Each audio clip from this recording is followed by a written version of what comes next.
বিশ্বের যে প্রান্ত অন্যায় চলবে বাংলাদেশ গণমুক্তি পার্টি তারই প্রতিবাদ করবে। সংগ্রামী বন্ধুগণ, গত ৩রা জানুয়ারি সারা বিশ্বের একটি গণতান্ত্রিক রাষ্ট্র, সার্বভৌমত্ব রাষ্ট্র, সেই রাষ্ট্রের নির্বাচিত প্রেসিডেন্ট মাদুরো এবং তার স্ত্রীকে গভীর রাত্রে জোরপূর্বক অপহরণ করে তুলে নিয়ে যায় ওই মার্কিন যুক্তরাষ্ট্রের সন্ত্রাসী বাহিনীরা। সংগ্রামী বন্ধুগণ, পৃথিবীর ইতিহাসে অন্যদিন নাই একটি স্বাধীন সার্বভৌমত্ব রাষ্ট্রের রাষ্ট্রপ্রধানকে এইভাবে তুলে নিয়ে যায়। সংগ্রামী বন্ধুগণ, যারা আইনের কথা বলে তারা এই আইন আজকে লঙ্ঘন করছে।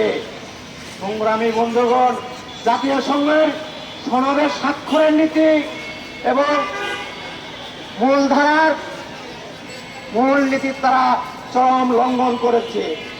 সংগ্রামী বন্ধুগণ, আজকে বিশ্বের যে ঘটনা ঘটেছে ওই মার্কিন যুক্তরাষ্ট্রের কর্তৃত্ববাদী ট্রাম্প প্রশাসন সরকার পৃথিবীর ইতিহাসে সবচেয়ে কুখ্যাত সন্ত্রাসী ন্যাক্কারজনক ঘটনা। আমরা এই ন্যাক্কারজনক ঘটনার তীব্র নিন্দা এবং প্রতিবাদ জানাচ্ছি।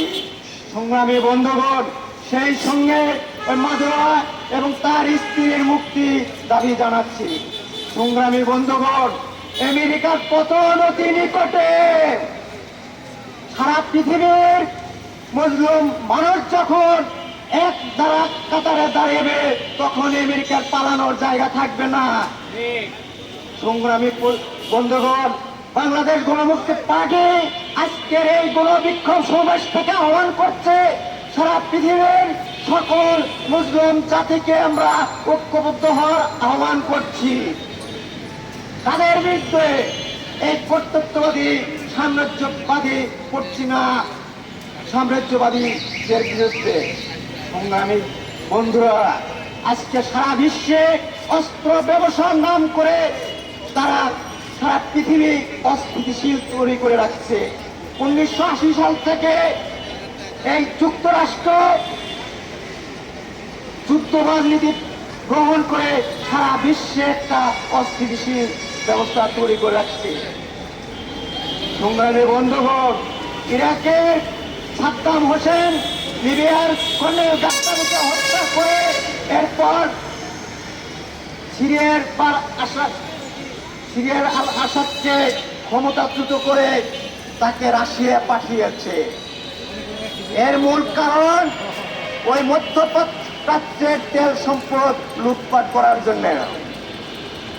সংগ্রামী বন্ধুগণ, ভেনেজুয়েলায় যে তেলের ভান্ডার আছে সেই তেলের ভান্ডার লুটপাট করার জন্য প্রেসিডেন্ট মাদুরোকে এবং তার স্ত্রীকে অপহরণ করা হয়েছে। সংগ্রামী বন্ধুগণ, বিশ্বের কোন রাষ্ট্রের প্রধানকে এইভাবে অপহরণ করার কোনো ক্ষমতা নেই এবং তাদের বিচার করারও ক্ষমতা নেই। সংগ্রামী বন্ধুগণ, বাংলাদেশ গণমুক্তি পার্টি সবসময় জনগণের কথা বলে, সবসময় অন্যের বিরুদ্ধে প্রতিবাদ করে। বিশ্বের যে প্রান্তেই থাকবে বাংলাদেশ গণমুক্তি পার্টি ওই নির্যাতিত